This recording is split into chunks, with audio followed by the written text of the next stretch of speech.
Hey guys, Camper15 back at it with another video for you guys, and I'm back with the final episode review of Alya for season one.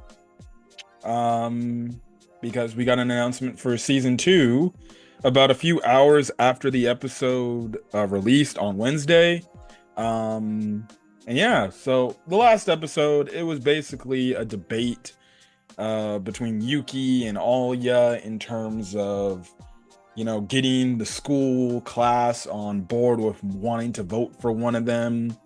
Um, yeah, but that's kind of the thing. Really the debate topics that they kind of talked about really were kind of basic. Yuki basically kind of did the whole thing of like, well, guess what? Here's a box, here's a suggestion box. Doing the typical, oh, we'll listen to your suggestions if you want something in like a sports festival to be somewhat different, or different events and something, or maybe something different for a school festival, yada yada yada. Basically catering to the people or to the students and everything, and also making the point about experience, how she has experience being a class president for a school. And then Alya's was kind of just like strictly just like, hey, I may not have the experience, but here are the morals that I need to do, and these are the morals that I live by, and I hope that obviously you guys view me as somebody responsible and everything. And she basically told her sort of the story. The one thing that I did like, which you find out, is she ended up using speaking Russian to get people's attention and everything. And she used as way like, oh, sorry, I was just kind of nervous and everything. But yeah, it was kind of basic. So in terms of like a debate, it was kind of basic. So it wasn't really too interesting, but you can kind of take away your interesting points. I think the funniest one, or the best part of the debate, was when Masachika went up and he basically, well, look, listen, Yuki fans, we have officially lost. We have lost. Masachika went up there and he's like, so, I bet you people want to know why I chose to run with Ollie as opposed to Yuki. Well, let's be honest. I just jumped Yuki's sorry ass. So, to Yuki fans, well, it won't be happening, ladies and gentlemen. Yuki x Masachika won't be happening because Masachika dumped Yuki. It was funny, and it's the funny because the crowd, the other students were like, "Oh, come on, you don't need to say all that and shit." It's funny, man. Funny thing. And then I think the thing that kind of made them get in so far in this whole debate thing, I guess an advantage, is the fact that they brought out the glasses girl. I forgot her name, Taniyama or whatever, who a lot of people in the school respect. And basically they said, listen, if Alya wins, Taniyama and obviously her friend will be on in the student council. And that gave a lot of good props to a lot of people like, oh, wow.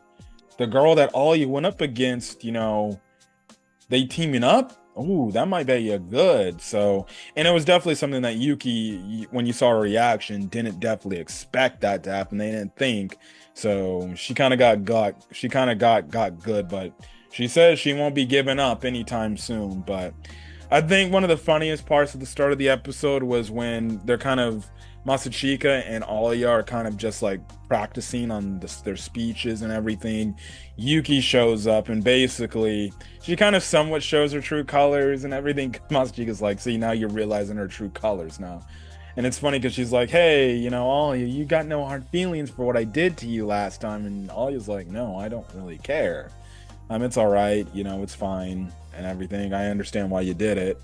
And it's funny because then she's like, well, or Masachika's like, well, that's great. You two are going to be friends again. And then Yuki's just like, well, it doesn't seem like you're too happy with what I did. And clearly we know that Masachika wasn't happy with what Yuki did because he knew like, oh, Yuki trying to play dirty with me.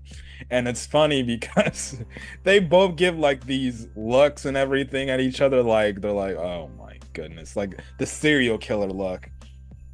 And it's funny because Masachika's like, he's given a look. He's like, well, it seems like you need to learn a lesson in terms of like, well, it's like how a dog is supposed to or it's like how a dog is expecting head pats, but because the dog did something bad, he won't get the head pats and all the, love from the master, essentially. which was funny because then you kind of have it to where Yuki, they do close-ups on her faces, and you can clearly see like she was triggered. Well, I wouldn't say triggered, but she was bothered at the fact she's like, oh shit, maybe I kind of fucked up because my brother is really upset at me. And even though she asked, she's like, oh, so do you not want to talk to me anymore about this? And he's like, no, we can still talk. It's just you just need to pay. So Masachika's like, look, we're still talk. We'll still be siblings at the end of the day. But listen, you fucked with me and you're gonna pay for that. So I know how much you love me and how much you want to be around me. We're gonna make it to the point where it's like, I'm gonna make you be punished for what you did. So I don't know if like relationship wise in terms of closeness, how much he's gonna be like not catering to her. You know Yuki's gonna try to do everything to try to get back on Masachika's good side so then she can maybe use him again to get an upper hand, but we know Masachika ain't gonna fall for Yuki shit because that's his sister and he knows his sister better than anybody else. But I did find that funny because there was times Yuki, you could see like she's legitimately sweating and overthinking shit because it then leads into a scene of like, okay, who's gonna go debate first and everything, and she's like, well, my initial plan was to like just continue on and put the pressure more on Alya since she was all shaken up, but I didn't expect my brother to do all this and everything, but maybe I should go second. And she was kind of second guessing herself on like what Masachika's play was going to be, and she kind of walked herself into the situation because, well, she's like, well, no, my brother, he's probably going to do this thing, so I'll just go up first. And she was thinking her brother was going to be the introverted Masachika that she knows where he's not going to stand out, but again, when Taniyama shows up again, I may not like Taniyama, but that definitely caught Yuki by surprise, and she's like, oh shit, my brother got me this time. So that's kind of where it's left off. I can understand why maybe some fans kind of felt a little bit left off in terms of the debate, but it's clear that this was only the first of many that they're going to have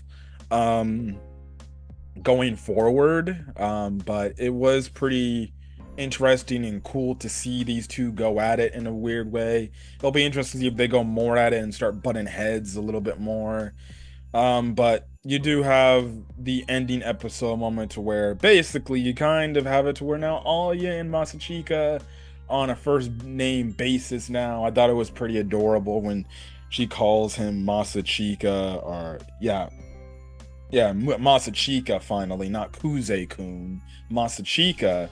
And it's funny because she starts getting flustered, he starts getting flustered, and it's just like, oh brother, here's your typical romance trope where they're gonna say their freaking first names and everything. Now it's gonna be interesting if Masachika ends up not calling her Alya. What if he starts calling her Alisa, her actual name. So maybe that's some development that will happen in season 2 where maybe he'll have the courage to be like, hey, is it okay if I don't call you Alya anymore? Is it okay if I call you by your actually given name? Which I think would be pretty adorable. And then it's kind of a thing where they're walking from school because I guess they're going on their summer break or whatever. And basically he's like, well, it seems like Yuki and Aino, they're going to get some time to spend and everything and connect and work on their next game plan. And he basically kind of suggests, like, hey, you don't mind if we can, meet up in the summertime and, hang out a bit, which was kind of courageous of him because he's basically asking Alya out like, hey, you don't mind if we like see each other during the summertime and maybe hang out and things like that. And you already know, like, he probably not only wants to hang out in terms of like the student council stuff, but he maybe just wants to hang out on a normal basis in terms of like friends right now, but hopefully maybe growing into something more than just friends, right? And of course you have Alya giving that nice, cute, adorable smile where she's like, of course. Well, she says it in Russian, and and obviously he picked up on that and everything. So yeah, I don't know if that's like a giveaway to him or to her, like, oh, he understood me or whatever, but I thought that was an adorable moment at the end of the episode and things like that. But that was basically it of Alya Hides Her Feelings in Russian season 1. The episode was fine for the most part, if you ask me. To me, it didn't really feel like a season finale. It just felt like a continuation going into season two, like a good stopping point for now, so then we can get more process and more progress and development. If anything, you can say the most progress they made is the fact that now Alya is going to start calling Masachika by his actual first name. So it's going to be funny when she calls him Masachika, and then if Yuki or Mosh is there, especially Yuki, she's like, "Oh yeah, I didn't know you're calling Masachika by his first name. I didn't know you two were that close." And maybe she'll start to tease the both of them in terms of maybe their feelings for one another or something like that. Because I think Yuki has an idea of the feeling. I think Yuki already probably knows that her brother likes Alya. Um, and then she also already knows that Alya does like her brother too. So it's kind of the situation of the fact of like, okay, what can I do to maybe get involved in this whole situation between the two of them? And stuff like that, you know. But regardless, going into next season, we still have the Masha Masachika storyline going on in terms of their flashback. You know, when are we gonna get that moment to when maybe either Masha finally tells Masachika like, I'm that girl from the playground that you always met up with and taught the Russian to and everything. And you know, when is she gonna confess her feelings to him and saying like, I really like you, you know, and you know, but that's the thing. But anyways, regardless, my overall thoughts on all of your Heiser feelings in Russian season one. Listen, you know, when I first saw it, I was intrigued. I was gonna talk about it, especially after seeing the first episode. You know, and you know, the thing with the first episode was strictly due to Alya and her speaking in Russian to Masachika, and he would play it off like he didn't know. And honestly, you had the flashback thing tie into it, which kind of got a little people hooked in it. And then even the scene in the first episode when she's basically daring him to take off her socks. And then a little bit into episode two, it's more of the same, and it's just like, well, there's nothing really differential about this. It seems like a generic romance anime. And then, like I said, you know, Yuki got involved in this show and honestly got a lot more people to watch the show or be intrigued in the show and keep the show love getting going on right then and there. Again, you know, Yuki's my favorite female character out of the bunch, and then it's Masha, and then it's Alya. Again, no, I'd still like Alya at the end of the day, but Yuki's my favorite. And I can't hate when I say Yuki's craziness of her little energy, demon gremlin energy she put in this show. I'm not saying it saved the show, but legitimately it kept a lot of people continuously wanting to come back to go watch more episodes of Alya because they're like, okay, I do want to see the relationship between Alya and Masachika progress, but let's be honest, I want to see what the hell Yuki's gonna do. So it's gonna be interesting to see what goes on in season two. But I really did enjoy my time watching this show, and I definitely can't wait to see what more that this show has to offer in season two, especially when it comes to Yuki.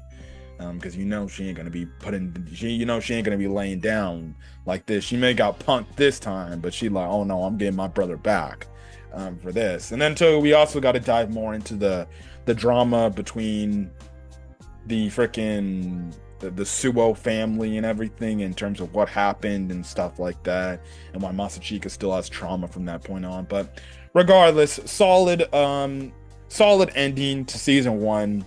Definitely can't wait for whenever season two comes out. They didn't confirm when season two is going to be coming out. I'm guessing it might be a while, maybe next year summer, if not maybe 2026 in the fall, in the winter, I'm guessing. Who knows? Maybe the fall of next year.